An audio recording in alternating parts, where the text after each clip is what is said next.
You know you owe me a 10-second car, right? Do I? Yeah.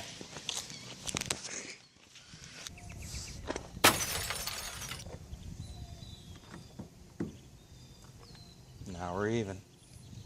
Yeah.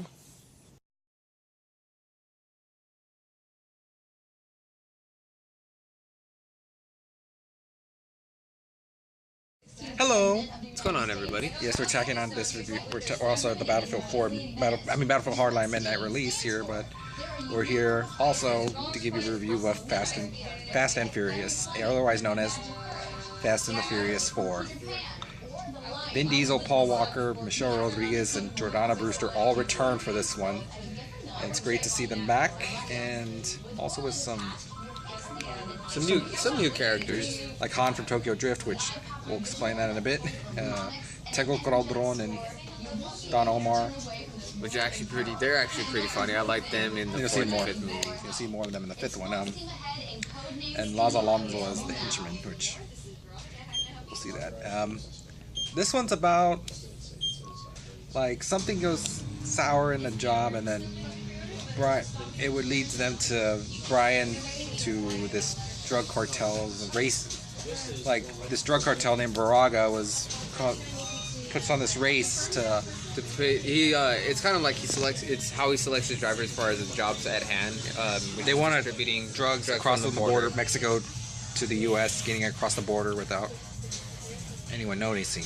And Brian's investigating it, but Dom also gets involved in it, involving in revenge, which if you haven't seen it, we won't say, but yeah, you'll know why. And also Brian bumps into Mia again, and things get a little hairy back again. And well, basically this was the movie I thought that it wasn't just about the racing. Like it started to it had that action form to it as well. It was being more about the car than the cars, which there's still a bunch of car racing, don't get us wrong.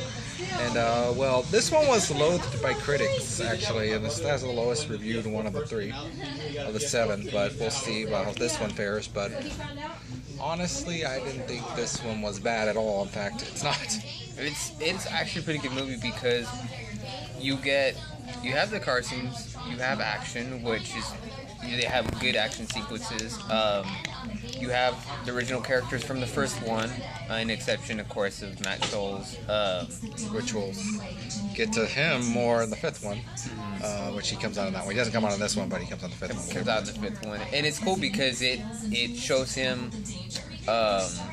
I guess he goes back to being a cop after the second one, and this one shows how he becomes, I guess, like a criminal. Well, he becomes a criminal. Because that ending back and then goes to being a criminal. We'll talk about that, and then that ending, which pretty much signifies goes into Fast 5, which we'll more about that for that review, which we're cramming all this in 1 week. And well, but the cars are pretty cool in this one. They have these GPSs that tell you what they are during the race, like turn left, turn right. But we kind of had one that something like that, but kind of sour.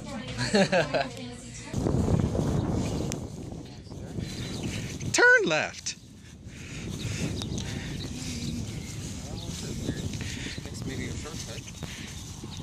Keep going forward. Turn right. Another shortcut, maybe a couple miles up there. Turn left. Turn right. Hey, what am I going down intersections? Come on. Don't cop an attitude with me, you fucker. Excuse me? You heard me, bitch. Turn left, motherfucker. All I know is you had better get me to my destination and quit. Listen here, you little white trash piece of shit. I might have time for your attitude.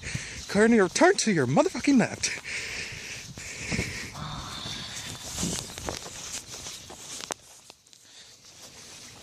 Now what? Now what, genius? Keep going first, you dick sucker.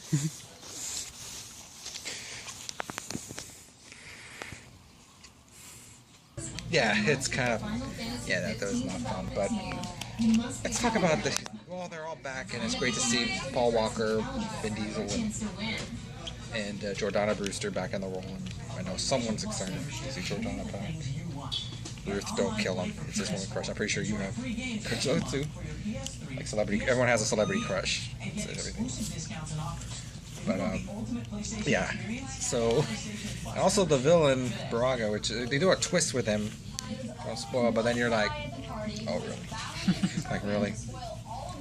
But to me the henchman Phoenix, played by Laz Alonso, was more threatening. Like his demeanor, like the way he talks. I mean, he did a good job. He did. It's you would think like maybe he's behind it.